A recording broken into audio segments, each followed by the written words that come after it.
Sejam todos bem-vindos a mais um podcast da Roden. Hoje a gente está recebendo aqui o Samuel, um especialista em refrigeração. Samuel, por favor, você pode se apresentar, dizer de onde você vem, seu background aí? Sim. Eu sou natural de Curitiba, né? Nasci lá em Curitiba e estudei em Curitiba. Na carreira profissional, eu entrei como estagiário numa empresa de refrigeração e fiquei por 19 anos nessa mesma empresa até março deste ano, quando eu saí para empreender. Então, eu tomei uma decisão, depois de tanto tempo de experiência na minha vida, né, trabalhando com refrigeração, laboratório, pesquisa, eu decidi que era hora de encarar novos desafios. Como eu fui transferido para Londrina, né, dentro dessa mesma organização, dessa empresa, eu fui transferido para Londrina, assumi uma cadeira de gerente e desenvolvi alguns projetos, e lá eu identifiquei que na região nós tínhamos uma carência muito grande de mão de obra, porque faltam escolas, logo falta mão de obra também, porque ninguém é treinado o suficiente. Então, olhando para este mercado que estava carente, eu pedi para sair da empresa e montei a minha própria empresa. Hoje eu sou o diretor de uma escola, que nós chamamos lá, temos o nome de Escola Paranaense de Refrigeração, uma escola focada em refrigeração, onde nós ensinamos refrigeração comercial, ar-condicionado, câmaras frigoríficas. O objetivo é formar a mão de obra de base, que está muito carente hoje. O problema está nacional, o Brasil todo precisa, Sim. Mas nessa região específica, Londrina, a escola mais próxima, do mesmo modelo que nós montamos, fica em Curitiba, ou seja, 400 quilômetros de distância. Então, nossa comunidade não tinha acesso a esse conhecimento. Hoje, eles têm acesso ao conhecimento. Então, hoje eu estou trabalhando neste foco, com esse objetivo. Dentro dessa escola, não é apenas uma escola para formar mão de obra, nós também trazemos junto toda a experiência e ofertamos para o mercado nossa consultoria, engenharia, projetos na área de refrigeração e ar-condicionado também. Então, tem sido momentos de grandes desafios, mas também de bastante sucesso e alegria aí nesse momento. Tá bom, legal. A gente tem aqui também a Edilene que está na Roden Vidros aí já faz 20 e tantos anos, Edilene? 20 anos na Roden Vidros e 22 no Grupo Roden. A Edilene cuida da parte de desenvolvimento, engenharia da Roden Vidros, laboratório, que é uma coisa exclusiva da Roden Vidros no Brasil. Conta um pouquinho disso aí, da tua trajetória, o que tu faz lá, o que o laboratório nosso faz. Então, olá, né? Eu estou na Roden Vidros, como comentei, há 20 anos. Já faço parte do Grupo há 22. Estou, como o Eladio falou, sou gerente de desenvolvimento de produtos. Hoje, na Roden Vidros, a gente faz toda a parte de desenvolvimento de produtos, tanto da parte de indústria, quanto da parte de esquadrias. E você me pediu o que a gente faz no laboratório, né? Que é algo tão específico. E esse foi um projeto que nós fizemos juntos, né, Samuel? Foi quando a gente quis trazer essa novidade para a indústria, porque hoje poucas indústrias têm isso. Nós convidamos o Samuel para nos assessorar justamente pelo conhecimento técnico dele. E hoje no nosso laboratório a gente faz tanto ensaios com base na performance de produto na nossa câmara, né? Nós temos uma câmara que a gente consegue testar várias classes climáticas e realmente testar a performance de cada produto. A gente tem uma área que nós fizemos tanto ensaios de ciclagem, de teste mecânico. Nós temos uma área que nós podemos fazer protótipos, então o nosso laboratório é um laboratório bem completo e a gente consegue fazer vários ensaios para realmente garantir a performance do nosso produto. Eu acho interessante, para quem é um pouco leigo na questão do vidro na refrigeração, é que as pessoas não se dão conta de quão complexo que é o vidro da refrigeração, porque ele trabalha com temperaturas extremas de um lado para o outro da câmara, né? Dentro da câmara, normalmente a temperatura é bem baixa, e o lado de fora muitas vezes é bem alta, e diferença de umidade também. E o que exige uma série de detalhes aí que o leigo não se dá conta em absoluto, né? Isso aí, ele só vê o produto final trabalhando bem ou mal no supermercado, né? A gente quase não consegue vender essa ideia para o leigo, né? Eu imagino que vocês sempre tiveram essa dificuldade. Assim, a dificuldade é grande, porque o vidro, nesse caso que você citou, ele chega a operar num diferencial de temperatura de 50 graus.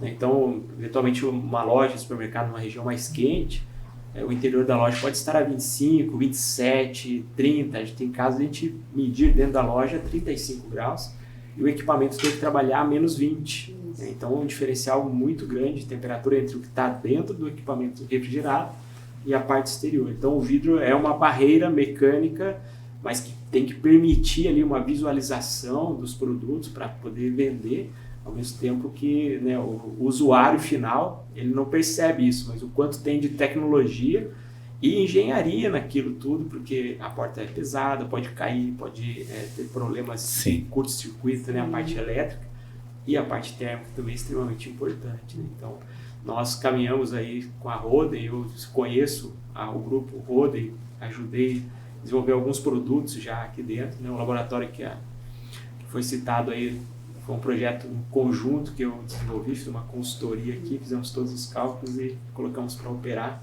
E é um dos melhores laboratórios que eu já apreciei assim, em termos de resultado, né? Realmente traz resultado importante para o desenvolvimento.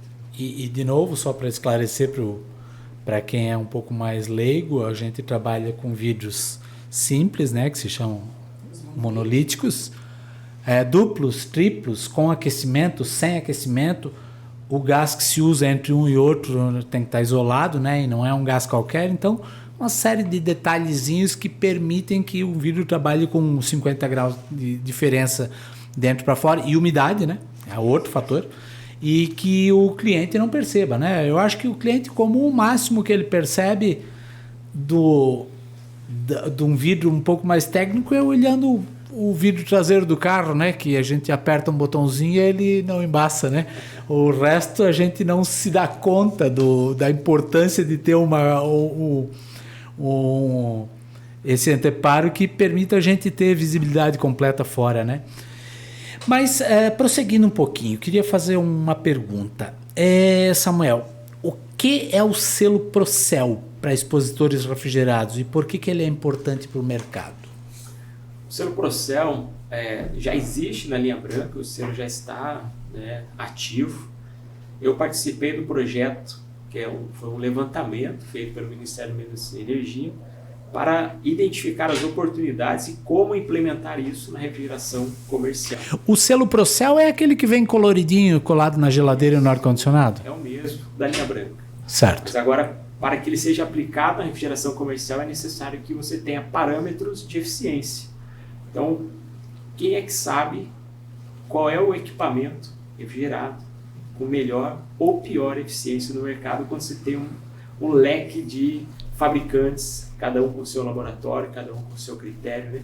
Então isso exige andar com base em uma norma, que é a 23953, a partir daí levantar dados suficientes para classificar esse equipamento, né? Então não é um trabalho fácil. O relatório que foi feito, eu participei das discussões, mas não fui o principal executor disso.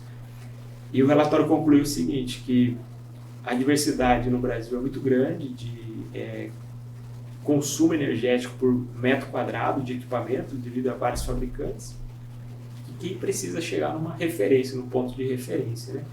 Eu trouxe aqui uma apresentação para vocês, se vocês conseguem focar ali, para a gente deixar mais claro esse assunto aqui. Ô Samuel, eu não quero interromper, mas é uma coisa que eu acho que o público também precisa saber, que o consumo de energia elétrica do usuário, que normalmente é um supermercado, uma conveniência, ele é um dos custos mais altos que se tem numa loja, né?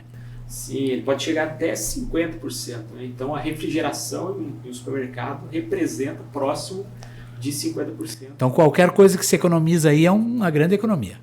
É uma grande economia, redução de custo. Como os mercados trabalham com margem de resultado muito pequena, qualquer redução de custo na fatura de energia elétrica equivale a um resultado operacional, né? Equivale a um faturamento grande nas vendas, porque o resultado na venda de produto é pequeno.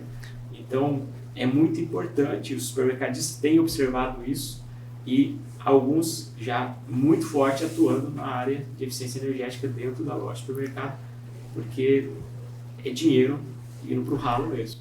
Tem um outro ponto que eu acho interessante, aqui no Brasil a gente quase não tem mais isso, era os supermercados que tinham uma parte dos produtos refrigerados sem a porta na frente, né? Era um balcão aberto, né? Causava vários problemas. Aí um deles era o consumo de energia, mas o outro também era a conservação dos alimentos, né? Hoje a gente vê que no Brasil já evoluiu bastante, mas alguns mercados, na Argentina, por exemplo, ele continua o que o Brasil era 10 anos atrás, né? Continua com muita coisa aberta e então, além do desperdício de energia, ainda tem a questão da conservação adequada do alimento, né? Sim, a questão dos expositores estar ou não fechado com portas de vidro ou aberto totalmente, um pouco é cultural. O Brasil foi muito resistente nisso por um tempo, então nós falávamos com os supermercadistas e a ideia geral era que o equipamento aberto, só com a cortina de ar, fazendo a barreira térmica, ele vendia mais, né? Na ideia de que você está passando com o carrinho de supermercado e ao ver um produto que lhe interessa, já coletava e colocava no carrinho, né? Isso houve uma transição um pouco antes da pandemia, mas na pandemia isso se aflorou mais no Brasil, porque as pessoas não queriam mais as coisas que todo mundo manipulasse, né? Então fechar tudo foi uma opção. O mercado já estava trabalhando nisso por questões de eficiência energética, né? Então o supermercadista percebeu o seguinte: mesmo que eu tenha uma relativa redução nas vendas, porque agora está fechado, a redução de consumo energético, ou seja, dinheiro que sobra no meu bolso, porque eu não pago a fatura de energia, é maior do que o produto que eu não vendo. Então, quando ele fez essa conta, ele tomou a decisão, aqueles que tinham equipamentos já estavam montados, eles fizeram retrofit, instalaram portas, e equipamentos novos, as fábricas começaram a oferecer aí os equipamentos já com as portas. Mas não foi totalmente eliminado os expositores abertos. Existem clientes hoje, supermercadistas, que têm no seu layout uma opção de equipamentos abertos para vender alguns produtos, principalmente de carnes. Sim. Então, agora é hora de talvez você mostrar um pouco para a gente em detalhes aí quais são as diferenças que a gente pode ter aí e como que se chega na eficiência energética em expositores, né? Isso é um fator interessante, né? É simples de calcular, mas o conceito tem que estar fixado aí na nossa cabeça. Eu vou mostrar para vocês aqui. Então, vamos lá. Falando de eficiência energética em expositor, né? Então, isso que eu vou mostrar agora tem a ver com a minha carreira profissional. Então, eu passei os 19 anos dentro do laboratório, fazendo pesquisas, fazendo testes, coletando informações, identificando pontos que elevavam a eficiência energética de um expositor refrigerado. Então, um dos principais pontos, depois que o mercado virou para expositores fechados, foi olhar para os vidros. Então, hoje não é apenas o vidro frontal, as portas, os vidros laterais, o vidro superior. Então, dependendo do modelo, você tem uma quantidade de vidro muito grande. Todos esses vidros permitem a passagem de calor, seja por condução, por radiação, e aquecimentos periféricos para evitar a condensação. Então, a gente percebeu o seguinte, né? Investir em vidros de alto desempenho não é um custo, né? Então, você coloca um vidro simples versus um vidro de alto desempenho. Não é um custo-produto. O nosso cliente final, que é o supermercadista, ele precisa ver isso como uma vantagem competitiva, porque ele reduz a fatura de energia elétrica dele. Então, aí é algo interessante, porque chegar na classificação do selo Procel é uma relação de área de exposição versus consumo de energia, né? Então, a gente vai mostrar aqui. Então, veja lá, eficiência energética, né? Então, qual a importância do selo Procel? Vale ressaltar novamente que para expositor refrigerado, comercial, o selo Procel não está pronto. Mas quando ele estiver pronto, né, nós vamos cair exatamente nesses pontos aqui.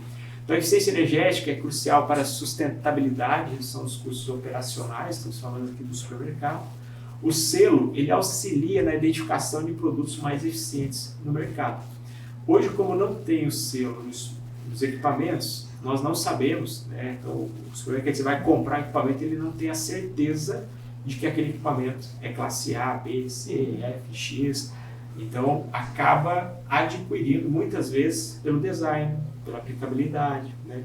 Então, um determinado fornecedor... Ou até pelo preço. Ou pelo preço. Pelo preço, que é um dos mais comuns, né?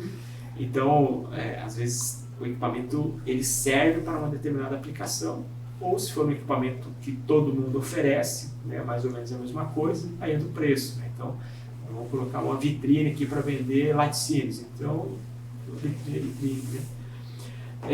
Investir em tecnologia avançada pode melhorar a classificação energética e impactos financeiros. O expositor, ele pode, em sua composição, os materiais, tanto de vidro quanto, né, olhando agora para a iluminação de LED, consome menos energia. Ventilador eletrônico, também reduz o consumo de energia. Então você pega ali ventilador eletrônico que está dentro do equipamento, compressor com máquinas inverters, com inversor de frequência, sistema de propano, que é mais eficiente. Além disso, adiciona agora toda a camada de vidro e os perfis de alumínio. Por que os perfis de alumínio são críticos para isso? Eles estão sempre nos dois lados. Então, o perfil de alumínio ele está em um dos lados, na região fria, e no outro, no exterior, que é a região quente e úmida da loja. Então, esse sempre foi o nosso desafio no laboratório. Como que eu consigo uma peça metálica estrutural, que é o que compõe, sustenta as portas de vidro, que minimize essa troca de calor entre o que está o ambiente frio e o ambiente quente que está fora. Então, aí entra a parte de tecnologia, né? Como que a gente faz para utilizar um perfil que seja rígido o suficiente, mas ao mesmo tempo tem uma barreira de transferência térmica, ou seja, ele consegue bloquear a transferência térmica e evitar aí condensação superficial e entrada de calor no expositor refrigerado. Então, no laboratório, o nosso desafio sempre foi esse, né? Aqui a Edilene tem esse desafio, eu passei por isso por muito tempo e, de fato, é algo interessante de se trabalhar. Olhando agora para o selo, né, a etiqueta, deve surgir uma etiqueta parecida com essa, o padrão do que nós utilizamos aí na linha branca, né? Então, olhando para o selo, temos ali classificação A, B, C, D e E. Neste caso, quanto mais próximo de A, mais eficiente. Agora, como que se mede a eficiência, né? Então, um fogão residencial, você tem que fazer leituras de eficiência diferente de um expositor cujo objetivo é a venda. O fogão é a preparação de alimentos, aquecimento. Então, a etiqueta tem o mesmo layout, mas os testes, os ensaios são de outras normas, né? São normativas, né? Agora, a dúvida principal é como classificar, né? Como que eu chego em qualquer letrinha daquela do seu processo. Então, nós chegamos ali de forma bem simples, quero mostrar para vocês. Então, hoje a norma brasileira, que é uma tradução da ISO, a 23953, traz para nós métodos de cálculo e métodos de ensaios de laboratório. Então nós temos ali o SEC, que é o consumo específico, a energia, consumo total de energia, que é o TEC, e o TDA, que é o total de área de exposição. Então, se eu observar o seguinte, aqui nesse desenho, toda a parte de área total de exposição são as áreas transparentes. Então, hoje, se eu tenho um equipamento com pouca área transparente, ou seja, muito perfil de alumínio, muita coluna, as laterais todas fechadas, esse equipamento ele não é um equipamento que vende muito bem, porque o cliente, quando entra na loja, ele tem que procurar o produto que está interessado para ele. Mas ele é mais eficiente tendo menos área visual? Não. A eficiência cai. Porque a relação de eficiência é o quanto ele é capaz de vender, né? Tem a ver com o marketing da loja, ou seja, a oferta que ele proporciona à vitrine com relação à energia que ele gasta. Então, se você pegar um equipamento e fechar ele completamente, não for possível enxergar o produto que está lá dentro, e ele tiver um consumo de energia pequeno, mesmo assim ele não é eficiente, ele é totalmente contra a aplicação para a qual foi proposta. Certo. Então, qual que é o entendimento, né? Não importa se o equipamento tem uma potência instalada alta, Esse equipamento é grande, né, um equipamento de 3,75 m, com um monte de vidro, porta e compressor. Esse equipamento vai me consumir aqui 5.000 watts, vamos supor. Só que é 5.000 watts para uma área de exposição muito grande. Quando o cliente entra na loja, ele tem uma opção de mercadorias que ele pode escolher a partir do que ele está vendo ali naquela vitrine. Se você pegar o mesmo equipamento, fechar ele completamente e jogar o consumo, né, dele para 1.000 watts, de 5.000 para 1.000, aí ele consome menos, mas não vende nada.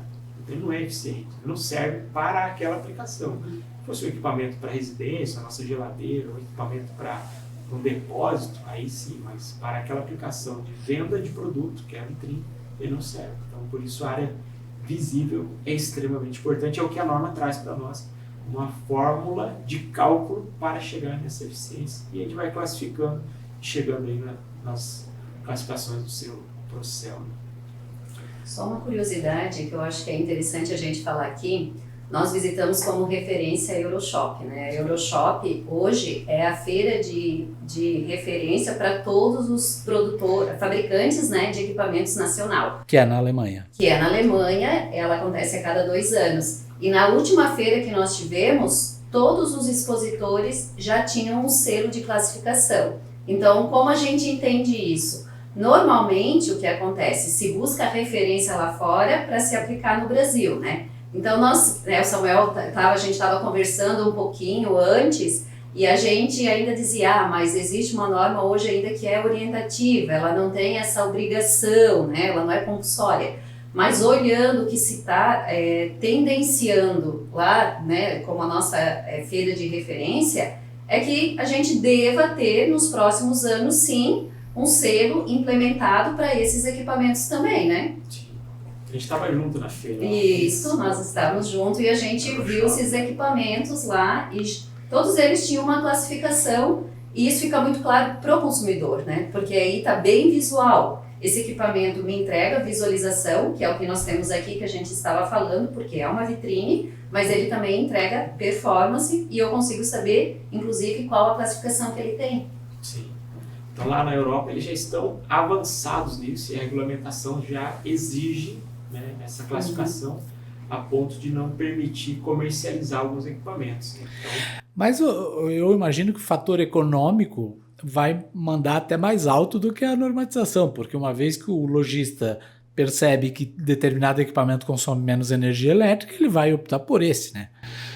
Claro, e aí vem o trabalho nosso, de técnico, de engenharia, de levar para o nosso cliente supermercadista essa informação de forma clara, né? Sim. Que não é mais um custo, é um investimento e que ele tem um retorno a partir disso. Né? Então, é por isso que as lojas estão cada vez mais com equipamentos com áreas envidraçadas maiores, mas equipamentos fechados.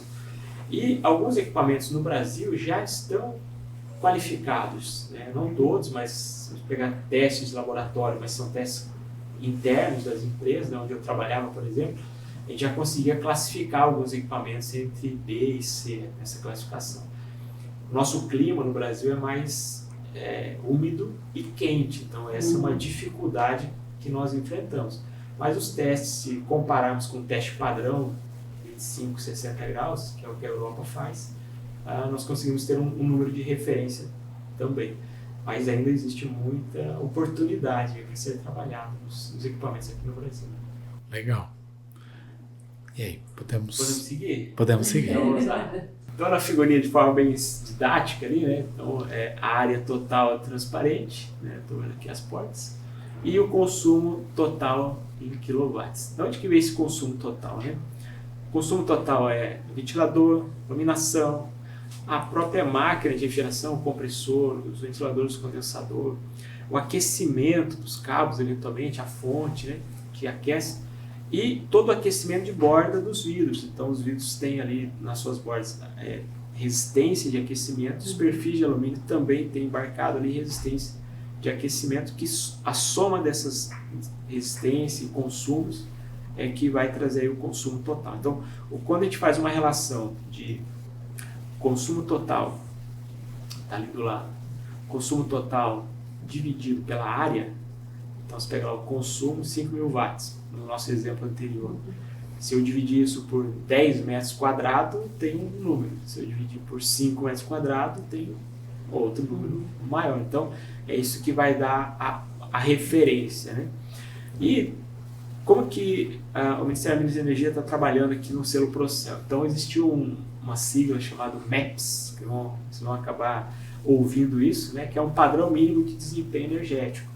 Então, hoje no Brasil ainda é necessário testes de laboratórios individuais, credenciados, laboratórios certificados, com alguns modelos para encontrar os MEPs. Ou seja, a pergunta que fica para todo mundo é, ok, eu tenho um expositor refrigerado, né, com este modelo, para essa aplicação, qual é a mínima performance que eu posso ter nele, para classificar ou qualificar ele? Ainda é um número a ser desenvolvido, a ser pesquisado. O que a Europa fez? Eles pegaram os fornecedores de equipamentos, classificaram os equipamentos por família e buscaram nos próprios fabricantes a média das eficiências. E a partir dali eles começaram a apertar um pouquinho. Então, a cada período que passa de tempo, o governo vai falar, agora você precisa subir um pouquinho mais aí a eficiência, e vai aumentando. O Brasil ainda precisa chegar, bater o martelo nisso, nesse número de referência, para daí sim a gente começar a crescer em eficiência de verdade. Agora estou olhando a parte técnico-científico, né? Laboratório, pesquisa séria, e não simplesmente uma construção do equipamento que tem um bom design, mas eventualmente não tem boa eficiência. Também ainda existe muito aí no nosso Brasil, né? Refrigeração comercial, o MEPS define limites máximos de consumo, a gente acabou de falar. Então, a partir desse número de referência, se ele for menos eficiente que aquele mínimo, está fora, ou estaria fora, e se for acima disso, aí classifica, né? Aí entre A, B, C, F, G, lá vai, cada modelo vai cair numa classificação. Agora, como que está o Brasil, né? Então, hoje, o que nós temos de informação é um relatório, vocês podem pesquisar aí esse relatório, Pesquisa de Mercado para Refrigeradores Comerciais. Eu baixei esse relatório nesta semana, ainda está desse jeito. Eu participei dessa pesquisa aí, nesse relatório tem um dos participantes lá, Samuel, né? Sou eu, e o que era esse projeto? Era um marco nacional para aceleração de eficiência energética e redução de emissões nos refrigeradores comerciais no Brasil. Para quem tiver curiosidade, é só pesquisar aí no Google e baixar esse relatório. É um relatório bem extenso, que traz muitas informações com relação ao mercado nacional, os MEPs que estão sendo previstos e algumas sugestões de como começar esse processo do selo, na implementação do selo para a refrigeração comercial. Quais são os maiores impactos aqui quando a gente olha para o equipamento, né, o expositor refrigerado? Então, nós temos ali transmissão térmica nos isolamentos, isso não é só os vidros, também o corpo do equipamento. Transmissão de calor por radiação, agora nós estamos olhando para a parte transparente disso, né? Redução de condensação superficial. Este ponto é interessante observar que acontece o seguinte: em momentos em que a umidade relativa da loja supera 80%, a maioria dos vidros insulados de portas, principalmente de resfriados e congelados, não aquecidas, condensam. E a pergunta é o seguinte: eu tenho equipamento agora que o vidro é muito bom, boa tecnologia, é transparente, o vidro, a vitrine está apresentando, mostrando muito bem o seu produto lá dentro, mas se o cliente, o supermercadista, instala um evaporativo a fim de deixar a loja mais fresca, a umidade relativa sobe, condensa e ninguém consegue mais enxergar o que tem lá à venda. Então, eu tenho que ficar no supermercado abrindo a porta para entender o que tem lá dentro e olhar os preços. O que acontece com isso, né? Quando você tem um vidro que o nível de condensação acontece muito rápido, ou seja, o ponto de orvalho está muito baixo, que são vidros mais simples, a condensação acontece com mais frequência, com umidades relativamente mais baixas, até do que 80%, E o cliente, somos nós mesmos na loja comprando, para a gente conseguir identificar o preço ou o produto que está lá, temos que abrir as portas. Então, se é um equipamento para ficar com a porta aberta, por que tem porta, né? Então fica por que está lá? Né? Se o cliente tiver que manter a porta aberta para verificar preço, acaba perdendo sentido, né? Objetivo, né? Então, essa é uma situação interessante. Além disso, dessa parte de venda, de visual, nós temos que é crítico, que é a contaminação. Isso. A água que escorre no equipamento, ele contamina. Então, às vezes, aquela água está contaminada, acaba passando no produto que está lá dentro. Então, é comum ver as crianças do supermercado fazendo desenho na porta quando eles sabem enquanto os pais estão tentando comprar. Mas a mesma criança que está passando a mão ali, ela está manipulando o produto que está lá dentro. Ela também tem a curiosidade de mexer no produto e quando não consegue enxergar, tem que abrir a porta. Então, ela contamina, que não vai ter uma contaminação cruzada muito séria. E alguns produtos, por exemplo, tem laticínios, né? Então tem um pacote de leite, geralmente na parte inferior ficam os pacotes de leite, junto, né? Bem próximo ali, todo laticínios. Então, tem queijo, que não é embalado a vácuo, queijo embalado no próximo supermercado. Aí tem o mortadela, o presunto, também embalados no supermercado, os bolos produzidos também dentro do supermercado, e que são embalagens que não estão muito herméticas, muito fechadas. E o usuário passa a mão nesta água, acaba pegando também esse produto para enxergar ali a etiqueta e manipular. Isso traz uma contaminação cruzada dentro do ambiente. Quando a gente olha agora para o açougue, toda parte de condensação e equipamento de açougue, toda a água que escorre do evaporador ou dos vidros, o produto ali, as carnes, recebem aquilo e ocorre também uma contaminação. Então, existe também um problema, não só de visual dessa condensação que tem que ser evitado, mas um problema sanitário que tem que ser resolvido, né? Então, um cuidado muito grande tem que ser tomado aí. Aqui no Brasil tem alguma região ou algum tipo de construção que é mais problemático com isso? Os ambientes mais litorâneos são muito úmidos. Então, tipicamente, supermercados que estão no litoral têm um ambiente interno muito úmido. E são mercados menores que não têm o sistema de climatização e desumidificação. A maioria dos supermercados não tem. Mas se pegar um supermercado numa região mais seca, né, os supermercados em Brasília, por exemplo, Brasília toda a umidade relativa baixa. Então, um desumidificador lá, pouco efeito. Até um umidificador deixaria o ambiente dentro do necessário, dos 65%. Né? Quando você vai para o litoral, eu tenho uma casa no litoral, fiz uma experiência, né, minha vida de pesquisador aí, um sensor embaixo do braço o tempo todo. Eu comprei um sensor de umidade relativa e deixei no quarto, deixei lá. Levantei 5 da manhã, estava marcando 95%. A casa fechada, o clima esfria, né? Então o pico, o vale, na verdade, de temperatura, que é o ponto mais frio em qualquer dia, é 5 horas da manhã, mais ou menos. Depois o sol chega e começa a aquecer, mas enquanto é noite, vai só esfriando, e 5 da manhã é o ponto mais frio. Então, se 5 da manhã você faz a leitura, vai estar frio o máximo daquele dia. Né? Tem dias que está tudo mais para baixo, mais para cima. E naquele dia, naquele horário, chegou a 95%. Então, dentro da minha casa, 95%, dentro do supermercado também poderia estar. E nada fica seco com isso. É um problema. A solução é investir em sistemas de desumidificação e climatização, mas isso eleva o custo de energia da operação e também o investimento inicial. Né? Os supermercados pequenos nem sempre têm essa verba disponível só para evitar a condensação dos equipamentos. É um problema que tem que ser administrado. Então, o último ponto que eu trago aqui é o impacto direto nos índices de eficiência e na redução do consumo energético, que é interessante observarmos o quanto o vidro, a porta, o perfil, impacta nesse índice. Né? Então, à medida que os fabricantes e os consumidores, que são os supermercadistas, comecem a observar isso como um benefício, os fabricantes de vidro, no caso a Rohde, precisa estar sempre à frente, trazendo novas tecnologias porque a maioria do impacto, o maior impacto está exatamente nesse ponto da área envidraçada.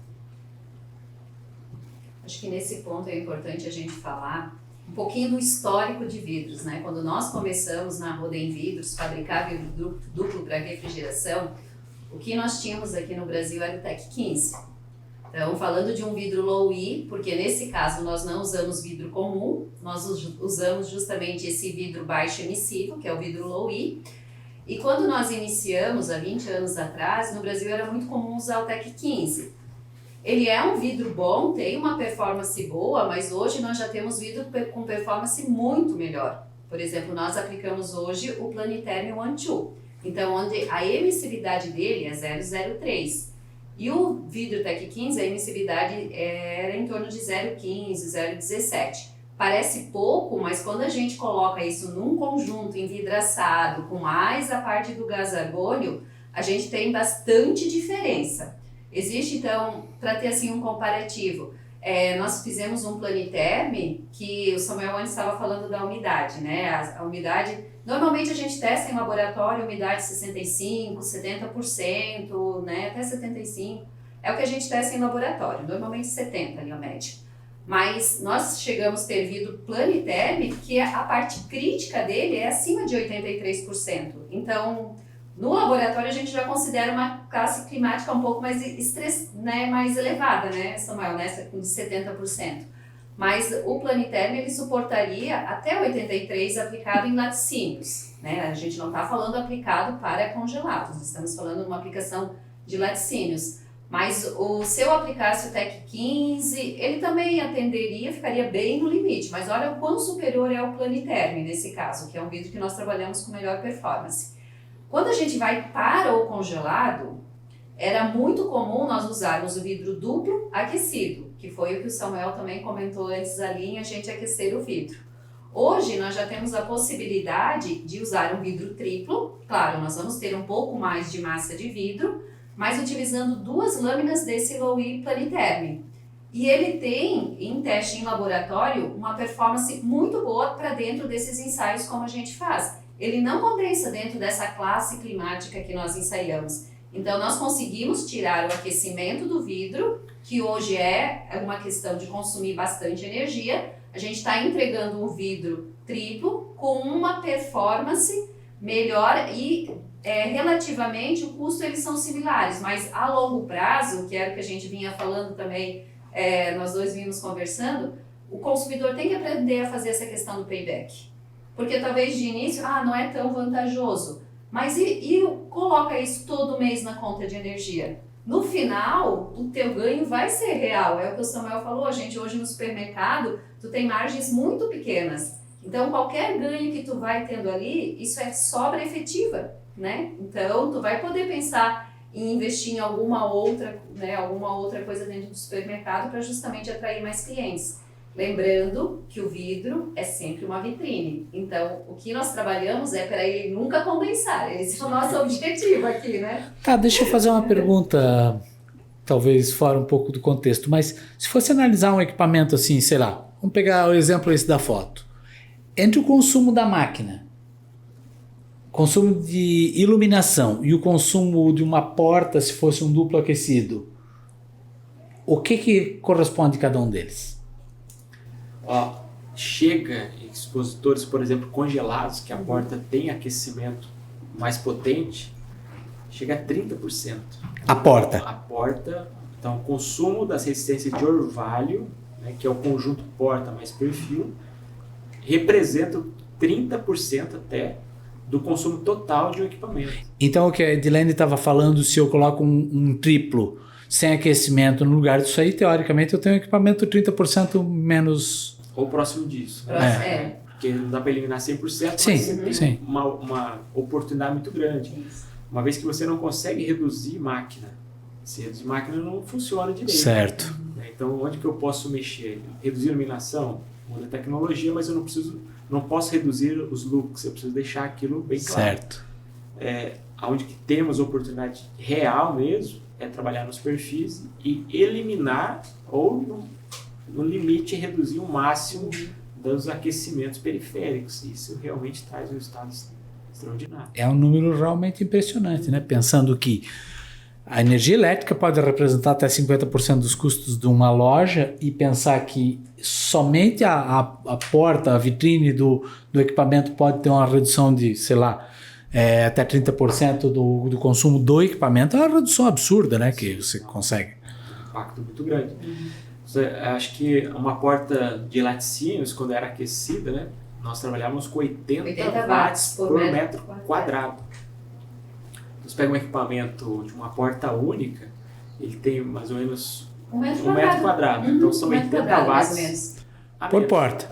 Só que o equipamento conjunto desse aí já é múltiplas portas, mas vamos pegar um equipamento único, de uma única porta. Uma máquina de refrigeração para que funcione corretamente um equipamento de uma única porta é uma máquina de 500 watts. Só a porta é 80. Mas o aquecimento periférico. Então, quando você tira 80 dos 500, dá 20%, né, de redução. Então, é significativo. Sim. Legal. Edilene... Nós estávamos falando do vidro, mas nós temos uma imagem ali, né, Samuel, que fala a questão do perfil. Como o Samuel comentou, nós temos que olhar o conjunto do produto, né? Hoje, a maioria das nossas portas a gente vende com o caixilho. E nós temos a opção tanto do caixilho em alumínio quanto de PVC. Então, falando de performance, o nosso produto hoje com melhor performance, nós podemos olhar nessa imagem, é esse perfil que a gente chama ele de o perfil de alumínio revestido com PVC, né? Por quê? Porque nós temos essas barreiras, tanto interna, que a gente tem um revestimento de PVC, quanto externo. Então, a gente consegue, nesse cenário, nós temos que ainda manter resistência de orvalho, temos que manter quando a gente fala de congelados, mas a gente pode utilizar potências muito mais baixas. E a gente, inclusive, fez simulação, e esse é um produto que a gente também trabalhou testes em laboratórios em conjunto, na época que o Samuel estava numa indústria e a gente desenvolveu esse produto pensando melhor performance. Então, comparando este produto com as potências, realmente assim, que a gente garante que não vai ter problema de condensar, versus a um projeto todo de alumínio, a gente chega a ter, a nível de consumo de energia, menos 25%. Então, também é algo considerável. Quando a gente fala do produto, nós temos que sempre falar do produto completo. O caixilho faz parte do nosso produto frame hoje. Então, a gente olha tanto para o caixilho, quanto para os vidros de melhor performance, né? Então, hoje nós temos portas para congelado, além do vidro triplo, a gente também tem o perfil de PVC na porta. Isso também permite a gente reduzir a resistência de borda para potências menores. Então, quando a gente estuda, a gente busca olhar o produto como um todo, para criar toda essa questão de menos transferência térmica e melhor performance do produto. Sim. A resistência de borda era 15 watts por metro, né? Das portas, a gente trabalhava com 15 e hoje nós estamos trabalhando em algumas portas 6. Então, isso é mais de 50%, né? A menos de consumo que a gente está tendo, falando de redução dessa questão da resistência de borda para a porta. Só em termos de números, né? A resistência tinha aproximadamente 2,5 metros, mais ou menos. Na porta, até 3, porque a gente normalmente fazia um U nela, né? Então, ela poderia ter até mais comprimento às vezes. Chega aí a 60 watts de resistência de borda, mais os 80 do vidro. Foram eliminados, 160. Né? Então, é significativo mesmo. Sim.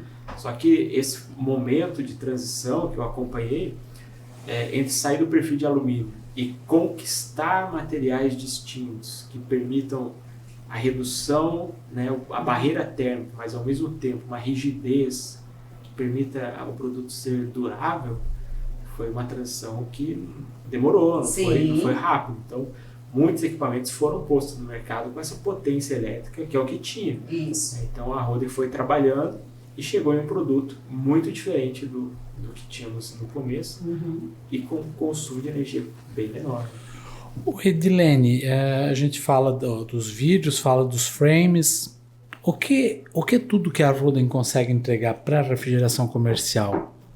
Hoje nós trabalhamos justamente essa questão de vidros.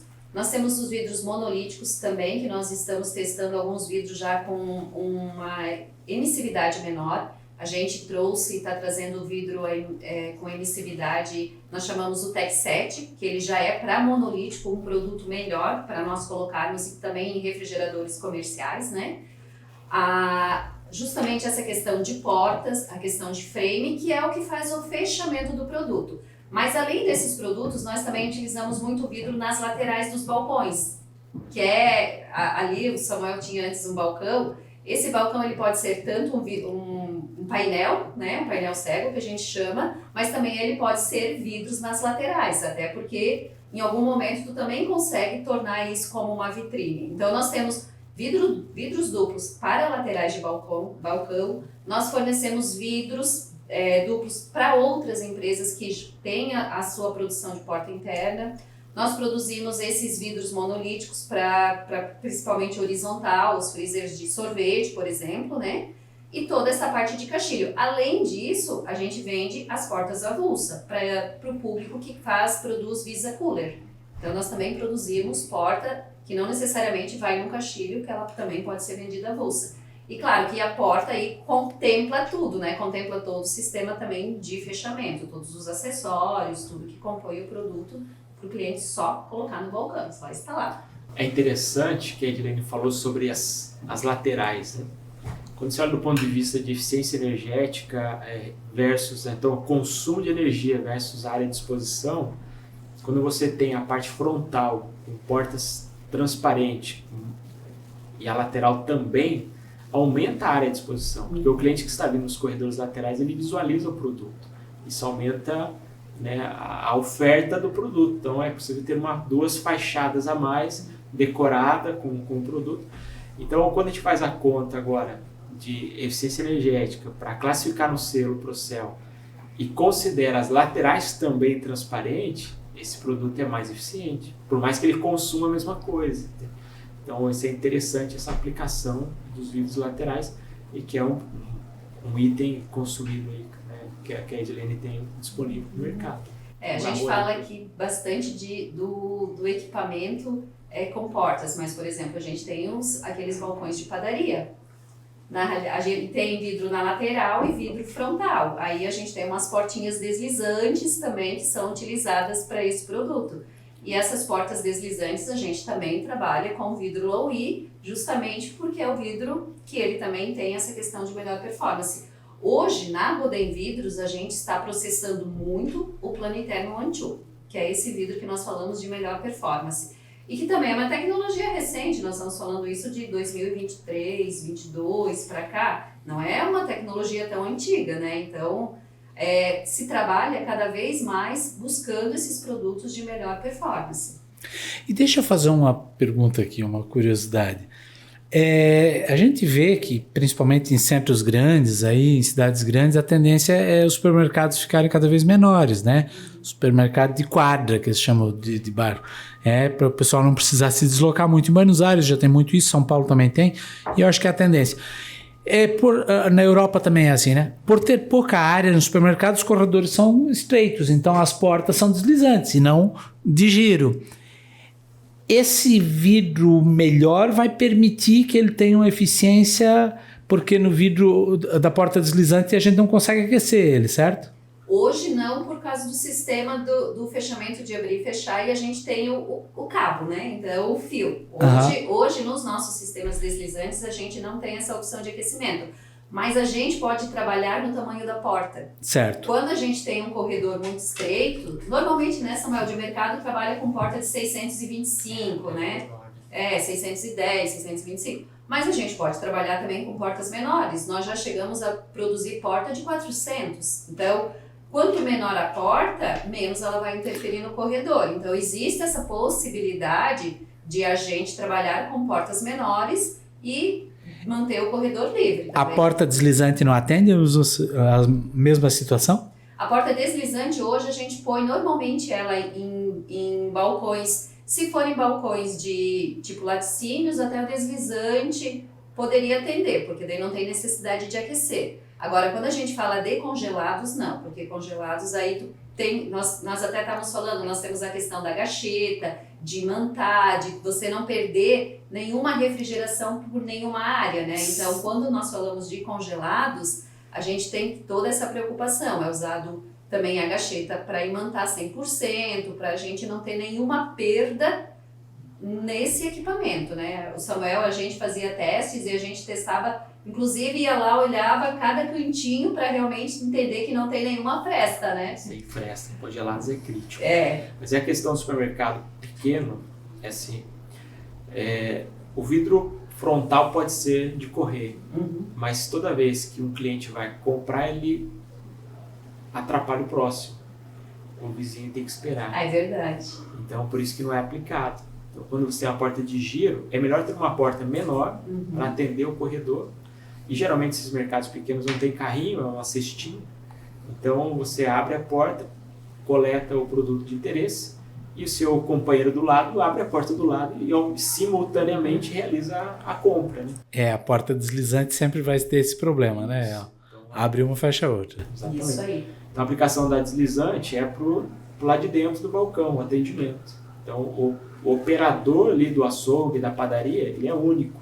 Então, ele vai atender a Edilene e depois vai te atender. Então, ele abre uma porta e fecha, aí ele consegue trabalhar certo ali. Aí sim, a questão do espaço para dentro da operação. Mas a questão de dentro da loja é uma aplicação muito rara, né, e dificulta de verdade as vendas. Né?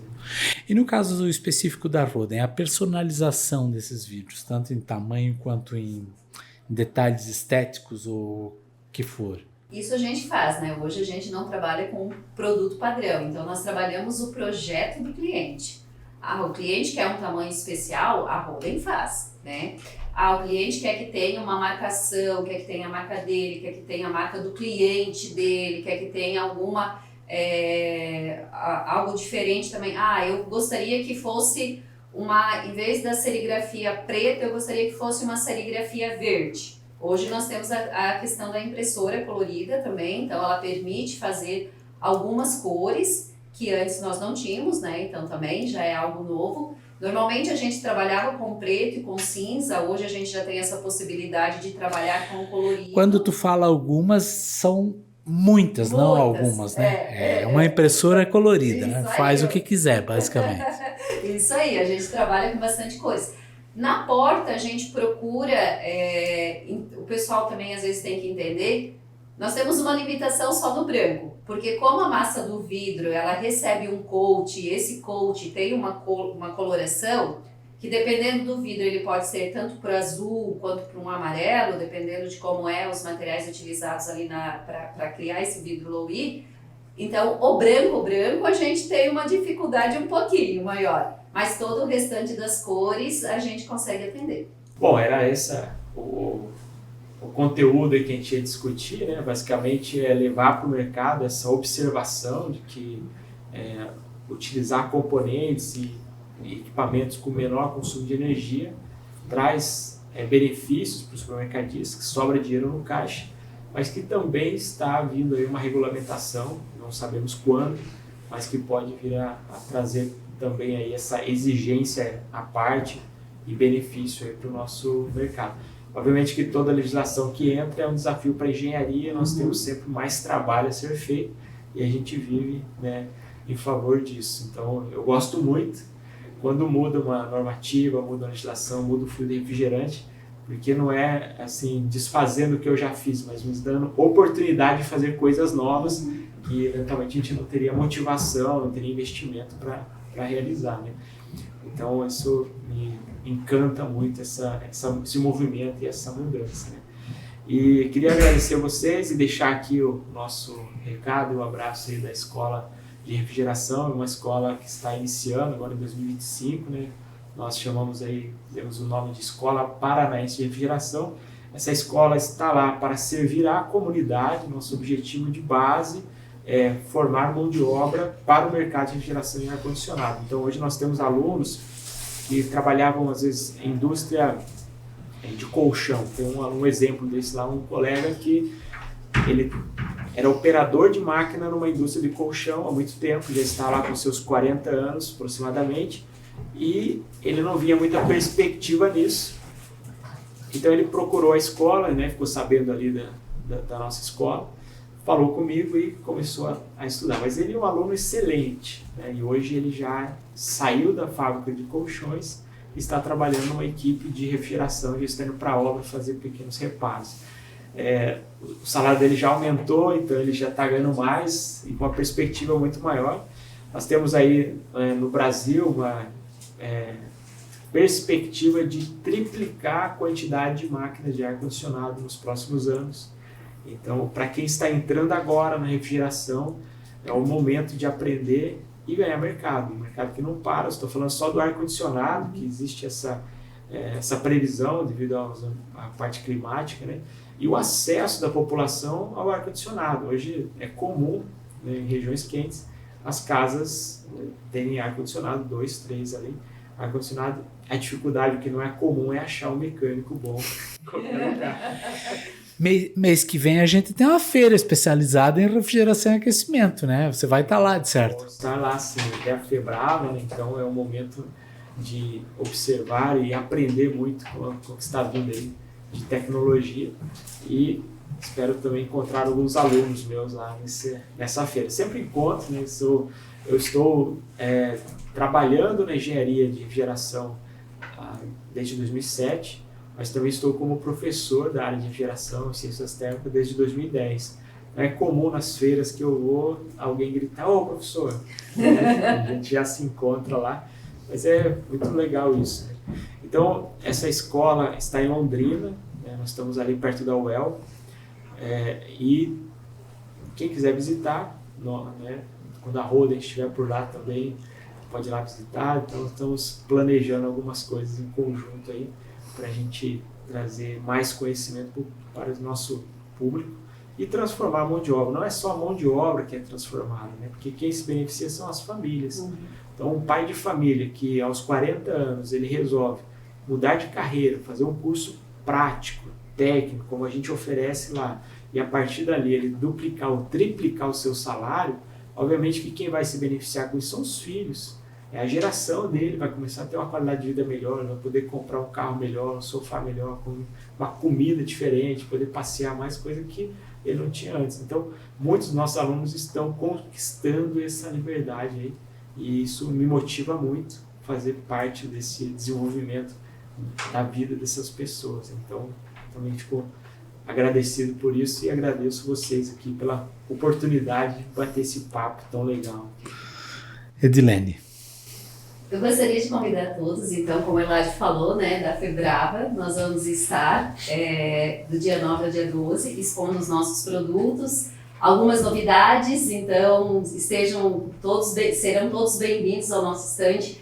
A gente gostaria também de deixar aberto o nosso laboratório. Nós podemos fazer ensaios também para os nossos clientes, a gente tem uma estrutura toda montada, né, como nós já comentamos aqui. E aí, sinta-se à vontade se tiverem necessidade de testar algum produto conosco. Só lembrando que a escola de refrigeração também presta consultoria. Então, se algum fabricante de equipamento, né, cliente da Roden, tiver a necessidade de fazer um trabalho de engenharia mais aprofundado, desenvolver seu laboratório, desenvolver a própria engenharia, treinar os seus colaboradores ali para ter um trabalho de maior qualidade, nós também temos esse foco de desenvolver também as indústrias dentro do nosso escopo aí do projeto. Tá bom. Então, para finalizar, a gente queria entregar uma lembrancinha para o Samuel, agradecer pela visita que ele nos fez aqui.